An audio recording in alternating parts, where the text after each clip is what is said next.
I read 24 books last year and this is everything that I read in 2023. My reading goal for 2023 was to read 23 books and I smashed that by reading 24. These are all the books that I read from worst to the best, and I did actually find some of my new favourite books and also some of the worst books I've ever read. Saying that, my average star rating is 3.48 stars, which isn't that bad, you know, it's right in the middle. My lowest rating was 1.5 because I don't like rating books 1 star because I feel like that's just a bit too harsh.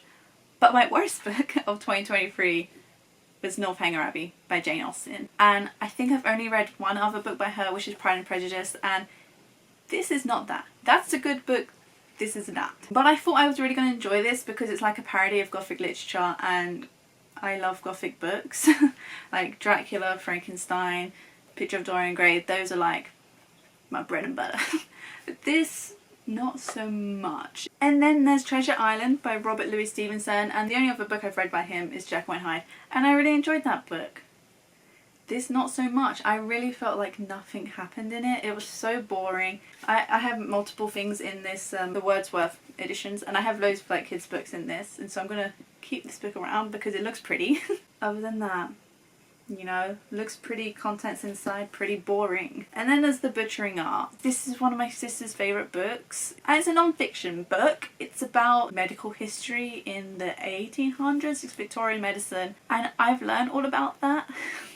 Like James Simpson and Joseph Lister, and she kept going on about how, oh, there's so much beef between them. But most of it was just about Joseph Lister's life rather than the medical discoveries. I guess because I already knew the medical discoveries, it wasn't that interesting to me. There were some interesting points, but again, it was just a slog to get through. And then we have quite a big jump up, a whole 1-star jump up to 2.5, and one of them is Let It Go, Twisted Tale, and I really enjoy these books. I really like the Twisted Tale series because they are just retellings of like classic Disney stories, and so this one is Frozen, and it pretty much, you know, hits all the plot points of Disney's Frozen, the film, and I really enjoyed it. It was kind of fun, but like there's nothing more than that. There's other books that I've read in that Twisted Tale series which are really good books. The Sleeping Beauty one is my favourite one so far. And then another 2.5 is Becoming Joe. See this little sticky note my sister sent it to me, if you want to pause to read why.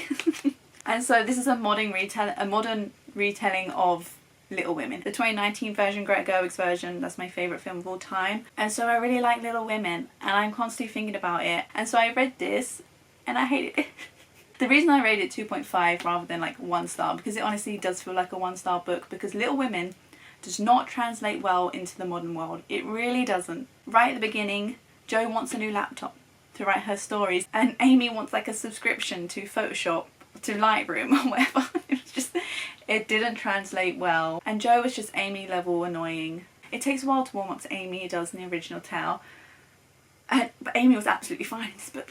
It was just, Jo was so annoying, not just with Amy but with Meg as well. And I know that she has her gripes because she can't like fathom other people like moving on and growing up. She wants to remain in her childhood, and I get that, but it just wasn't a good story. And I feel bad because my sister got it for me. But yeah, it was not good. It was entertaining with how bad it was. And then we have 3 3-star ratings, and the first one is The Lost Chronicles of East London, The Streets of Darkness. I can't really remember much. It's like some kids get like sucked into like Jack the Ripper. It's a kid's able to communicate with the victims of Jack the Ripper, and it actually does sound really interesting, and it was really interesting. It was kind of spooky because it's kind of like a children's horror book. Like I did enjoy it, but at times it just felt very teachy and preachy. It's to like teach little children kind of more of the story of Jack the Ripper. And I read Such a Fun Age by Kylie Reid, and I rated it 3 stars because I was interested in the story. I was like interested in more aspects to do with kind of like the woman's life and who she babysits for, and like the kid compared to who the story we was following. And I didn't really like how the book ended, and I can't remember much of it because I read it towards the beginning of the year. And then there was another non-fiction book called What If. It's this guy who's like a scientist, and he comes up with like this really like fun, cool scenarios of like, oh, what if blah blah blah blah blah blah blah, and he backs it up with science. I can't remember some of the scenarios, but there were some really like funny cool scenarios. And because of how he's like, because of how it was written, like the writing style of it, how it was quite humorous and casual, and also had like all these really sciencey facts backing it up, I thought it was really fun. And then I have 3.25 star ratings. The Midnight Library, where there's a woman who is stuck in like the Midnight Library, which is kind of like an in-between stage between life and death. There's this room of those different books. Each different book is a different life, and she visits these different lives to think of like, oh, if she'd done a certain action differently or chose a different thing, this is how her life could have turned out. That was a really interesting premise, and I do like kind of the character voice, and I like the storytelling. But then I really expected to see more crazy lives. I feel like we only visit maybe like 4 lives fully and maybe like 2 lives briefly. You know, I thought we'd just have more fun with it, but it wasn't like that. And then we have a non-fiction book, Atomic Habits, and I feel like a lot of people know what this is. But it is an easy and proven way to build good habits and break bad ones. And I did feel like this was informational, educational, but also it did feel like it repeated itself a lot. Like a lot of the different sections of how to build a habit felt like it was kind of the same. It was saying the same thing, it was just a different title and just in like a different way. And so I felt like it was mostly common knowledge, or I did kind of just already know what it was. But I did feel like it was really good to read it because I did learn a few things. There's something called, I think it's called habit stacking. Like if you're already doing one habit, you find a way of like stacking another one on top of it. I can't think of what the example was. You know, tiny changes, remarkable results. I feel like I haven't implemented anything yet, but that's on me. But I will. I feel like I might just read through it again. And it is good how at the end of each chapter there's kind of a summary of what it is about. So I feel like I'm going to go through the summaries again. And then The Vanishing Half, which is a pretty good book. I really enjoyed it. It's about 2 identical twins who run away at the age of 16 from their like small southern black community. And then it follows them from when they are young to when they are adults and when they have their own children. And their children's lives start intersecting and kind of like the mothers start intersecting and weaving. It is all really interesting where it's all slowly kind of building to something. Like the daughters are discovering things, the mothers are discovering things. We don't sit with it long enough, the book just kind of ends. And then we have 2 3.5 books, and one of them is You've Reached Sam. And I really like the concept of it, where it's about a girl and sadly her boyfriend dies, but she's able to still like reach him, like You've Reached Sam, communicate through a phone, like through phone calls. It was about like the girl moving on, even though she still has this kind of connection with her dead boyfriend, which they can't explain like how it works and what it is. And that was kind of my gripe with it. Like there were some good moments, but they didn't really explain the connection, like how it all worked. And then also Max Counts to a Million, which it literally is what the title says. It's about a boy called Max who counts to 1,000,000. And I know what you might be thinking, that each page is just a number, but it's not. It's actually kind of sad, this book, because this boy's stuck in lockdown. His dad is a doctor or a nurse, and so the dad has to stay away in like a hotel and he can't be with the family. And they also have a granddad who's by himself. They can't go visit because, you know, you can't visit people in lockdown. And so this boy is trying to figure out a way of keeping himself entertained, to not bother his mother too much, to try and preoccupy his mind so he can't think about missing his dad. And so he counts to 1,000,000. And then loads of like the community and everyone, like he gets televised, he counts to 1,000,000 live on news, and it's just really cute. And it was quite sad with the boy. He's just like, I have to keep counting so I can stop thinking about how much I miss my dad. I'm like, oh, that's so sad. And because it's about this English book about the COVID pandemic, and so I knew all the rules that was in here to do with it. I lived through that. And I just thought it was really sad, really cute. Because it's a children's book, it's a really good way for kids to understand the COVID pandemic. And one lonesome book with a 3.75 rating, and that is Dark Side. And this was actually a reread because I first read this when I was 12 or 13 in year 8. So about 10 years ago. And I had to read it. This is a book we read in English. But Dark Side, again, it's set in London. And it's about a boy on Light Side, which is kind of the above light side world of London, and he somehow finds a secret passageway to the dark side of London where all these monsters and ghouls are hiding. And for a reread, I really enjoyed it. I originally thought there was more time spent on light side and him kind of discovering the secrets of dark side before he got there, But no, that's not what it is. And I didn't know this at the time reading it in year 8, and I didn't know it at the time reading this, but when I was logging the book, it's apparently part of a series. And I wouldn't mind reading further books in this series. And then I have 3 4-star books. At the bottom of the 4-star ranking is The Skies Everywhere. It's about a sister whose sister dies, and she is like trying to move on from that, where she like kind of crossed paths with 2 boys. One, the new guy at school, and then the sister's boyfriend. Ooh. And it was really interesting when she was kind of like getting involved with both of them. But then it got to a point, and I don't want to spoil it, but then something happened, and then it just felt really boring after them because all the fun stuff stopped.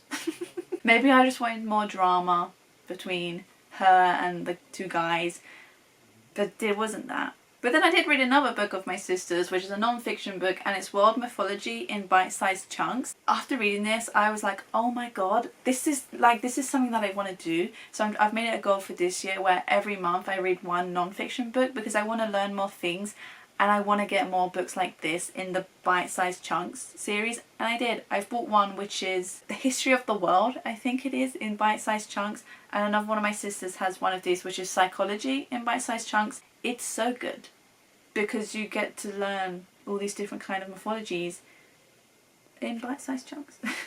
Yeah, it's what it is on the title, but I thought it was really cool to learn new things and not have to like go so deep in it. But because I found this really interesting, I will go deeper into some of the mythologies and learn more about it. And then Watership Down, which is a chunky boy. It was the biggest book I read in 2023 by a large margin. My family used to have this DVD of the film. It was kind of like animated like sketches drawing, and it was so scary I couldn't watch it. It just made me cry whenever it was on the TV and it came to one specific scene. It was so horrifying. I just couldn't get through it. But then the BBC made like a 4-part special of it, and I watched that and I was like, oh my god, this is so good. It's a really good story and it's really good storytelling. And then I thought, okay, for Easter, you know, because it's rabbits, Easter is rabbits, like Easter Bunny, I thought I'm gonna read it. And I did. And it was a lot. I like the different characters, and I like because there's like a group of rabbits, and like one of them is kind of like a storyteller rabbit, and so he tells different stories which would either then relate to like what's going to happen in the main story or just what previously happened. I would recommend it, but it is a really long one, so again I would maybe not recommend it. But if you have time, watch the BBC adaptation of it, because it was really good, and it has a lot of famous voices in it as well. And then I have 2 4.25 reads, and one of them is Us.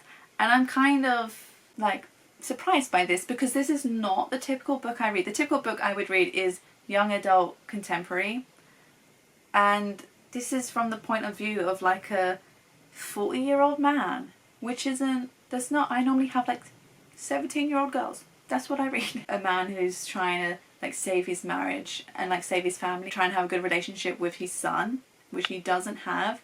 And so I really liked the storytelling in this. I really liked the writing. I liked the narrative voice of this old man. Also, some people really like this in a book. I don't like this. The wife and son were so frustrating. And whenever this man would try to do something nice, try to do something right, he planned this whole like travelling trip holiday for them, and they just wanted to go off and do their own things. He put so much effort into it, and he was willing to go along with what they wanted to do, but they just fought him at every point. And some people like characters that are frustrating and annoying, but I didn't. And so that's why I rated this lower than maybe I probably would have. And then there's Holding Up the Universe by Jennifer Niven, and she is the author of my favourite book of all time, All the Bright Places. I've only read that book once, so it could change upon a reread, but it's my favourite book. This, however, it was good. Nowhere on the level of All the Bright Places, but I did enjoy it. So it follows 2 people, alternating chapters, 2 perspectives. Love it, which is why I love All the Bright Places. But this follows Libby and Jack, and I much preferred kind of Jack's story. Their stories interweave, crossover anyway, but whenever we was alone with Jack, I enjoyed following him more than Libby, because it's like Jack has a secret, and I'm going to tell you the secret because it happens like in like the first few chapters of him, but he has face blindness, which I thought was something really cool to follow, but I felt like we didn't get enough of it. I wanted more of ways of how he like deals with it, and like instances where maybe he messed up or where he's like coming out to people like with having it. And then I have two 4.5 reads, and one of them is One of Us is Lying. I watched the first season of the show before I read the book, and then I read the book, but I still haven't come to the second season of the show. But I really enjoyed the first season of the show, and the dynamics are different in the book. I don't know, maybe because I watched the show first, I prefer the show. But there are some things in the book which I wish were in the show. This is where it ends, which is about a school shooting, and I cried. Because it follows different perspectives of people kind of like inside the building when it's happening, ones that are like inside the building but not the part where it is happening, ones that are outside of the school, told from 4 different perspectives over the span of 54 harrowing minutes. And so it's kind of like breaking down in like 10 a.m, 10:02, 10:26. And it was really interesting to read the different point of views of like how they were situated in the situation, but it was also just really sad, but also really hopeful. And if you can stomach it, I do recommend reading this book because it just moved me in a way that I can't really explain. And then we come to my final 3 books, which are all 5-star reads, and the first one is The Boy, the Mole, the Fox and the Horse, which maybe shouldn't be a 5-star read. It is kind of a story, but at the same time not really a story, and it's kind of just like motivational quotes, stuff like that. But most flip of the pages just made me really think, just made me go, oh my god. I really liked it. And honestly, with the final 2 5-star reads, it's so hard to decide which one is my favourite book of 2023. One of them was one of my most recent reads. The other one was a few reads before then. And I think I'm just gonna have to say it. And my second favourite book of 2023 was Lessons in Chemistry. It wasn't what I thought it was going to be, because the blurb is like, oh, it's about a chemist who starts doing a cooking show. And I thought most of the book was going to be about that. And I don't know why I thought just that would entertain me for a whole book. It's like some of her life before she became that. It's her life during it and like post it. And there was one, I was reading this on the train and I was like reacting, like physically reacting to some of the chapters in this book. And the last like 3 chapters, I was reading it late in the night and I was like squirming. I don't know if that's just a negative word or if it can be a positive word, but I was like, oh my god. It was such a good book. I loved the writing style. I loved how it was so sciencey, but then also there was some emotion to it, and I felt for the main character at many moments. But my favourite book of 2023, The 7 Husbands of Evelyn Hugo. And if I was to do a silent review of this book, it would be oh my god. I loved how it spanned so much of her life. When it finally gets to the point you're waiting for it to get to, it gets to that point, it's absolutely lovely. And then something happens and you just want to cry. But then something good happens. And then something bad happens. And then something really good happens, but it's wrapped up in bad. There was like 1 year where I was really into reading and I would cry after I finished a book. Or not cry, but be really sad because I was like, oh, it's over. And I hadn't felt that way from many books I read this year because, like I said, some of them were really bad. But this, I actually cried when it was over because it does end of kind of a sad note. Kind of a tragic note. But I was sad that it was over because I wanted so much more. And honestly, please, whoever out there, if you are developing a movie or show for this, can you like add more to it? Like, if you've read this book, you know what more I want. Her with a certain someone, I want more of it. Just give me more story, please. Because it was lovely. What we had was lovely, but I just want more. And with that note, here's less. This is the end of the video. This is everything I read in 2023. Honestly, some books were really bad, and I can't remember much of them. Other books were so flipping good.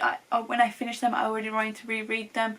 Lessons in Chemistry I don't have on me because I lent it out to my sister because I was like, you have to read this book. 7 Husbands, I want to hold you forever. If you like this video, please leave a like, comment down below some of your favourite books from last year, and subscribe if you want to see more bookish content on the channel. But thanks for watching, bye!